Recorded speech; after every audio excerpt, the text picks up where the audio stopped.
अपनी नज़र को बदलो। एक बार एक बहुत बड़ा नेता एक साधु के छोटे से आश्रम में गया।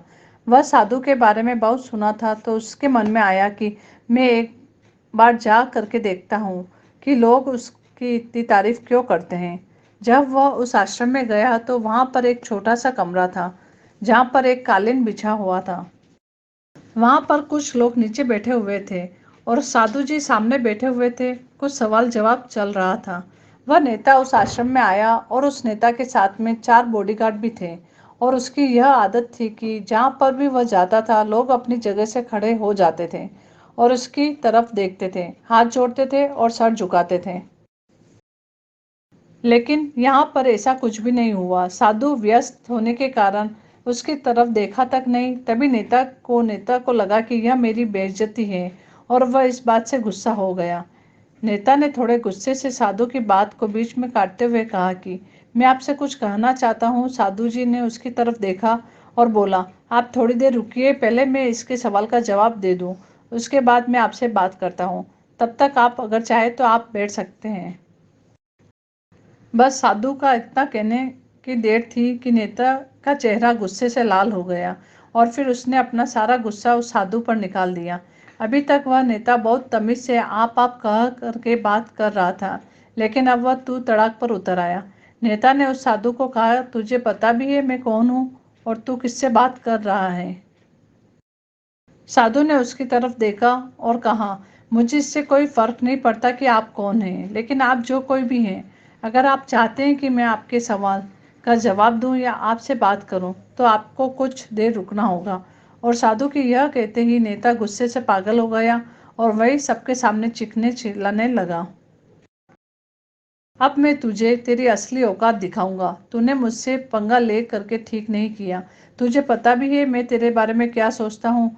साधु ने फिर से नेता की तरफ देखा और बड़े ही प्रेम से कहा कि मुझे इससे कोई फर्क नहीं पड़ता कि आप मेरे बारे में क्या सोचते हैं। आप जो चाहे वह मेरे बारे में सोच सकते हैं। फिर नेता ने उससे कहा कि तू चाहे सुनना चाहता है या नहीं, लेकिन मैं तुझे यही सबके सामने बताऊंगा कि मैं तेरे बारे में क्या सोचता हूँ। तू कोई साधु नहीं है, तू एक बहुत ही घटिया इंसान है। तू एक ढोंगी है, पाखंडी है और यहाँ पर जितने भी लोग बैठे हैं उन सबको बेवकूफ़ बना रहा है। तेरा बस एक ही मकसद है, इन लोगों की जेब में जितना भी पैसा है वह सब तेरे पास में आ जाए। तू अपने फ़ायदे के लिए इन लोगों का इस्तेमाल कर रहा है और अब मैं तुझे नहीं छोड़ने वाला हूँ। पूरी दुनिया के सामने तेरा पर्दाफाश करके रहूँगा। लेकिन उसके इतना बोलने के बाद भी हल्की सी मुस्कान उस साधु के चेहरे पर बनी ही रही। यह देखकर वह और भी तिलमिला गया और उसने कहा, अब बहुत हो गया। अब मैं यहाँ एक मिनट भी नहीं रुकने वाला, लेकिन अभी भी तेरे पास मौका है। अगर मुझसे माफ़ी मांगनी है या मुझसे कुछ कहना है तो कह सकते हो। इतना सब होने के बाद भी साधु के चेहरे पर एक मुस्कान थी और वह बिल्कुल शांत था। और फिर उन्होंने अपनी आंखें बंद कर दी और फिर साधु ने अपनी आंखें खोली, हाथ जोड़े और कहा कि मुझे आपसे कोई गीला शिकवा नहीं है।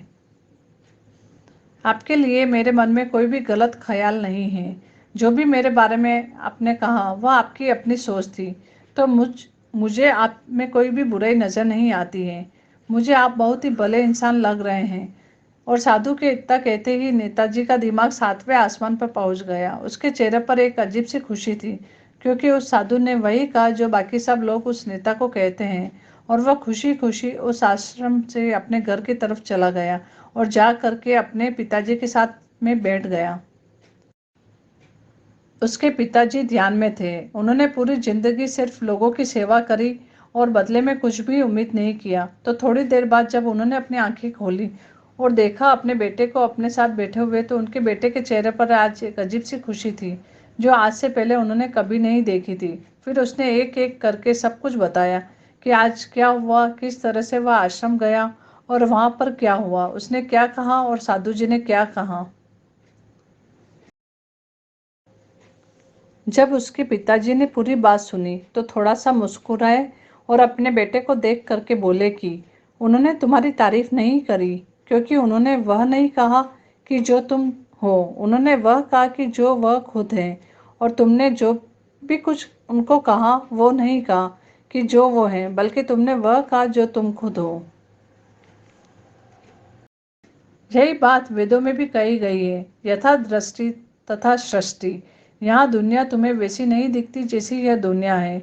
यहाँ दुनिया वैसी दिखती है तुम्हें जैसे तुम खुद हो। जिसकी नज़र जैसी है उसके लिए यह दुनिया वैसी ही है।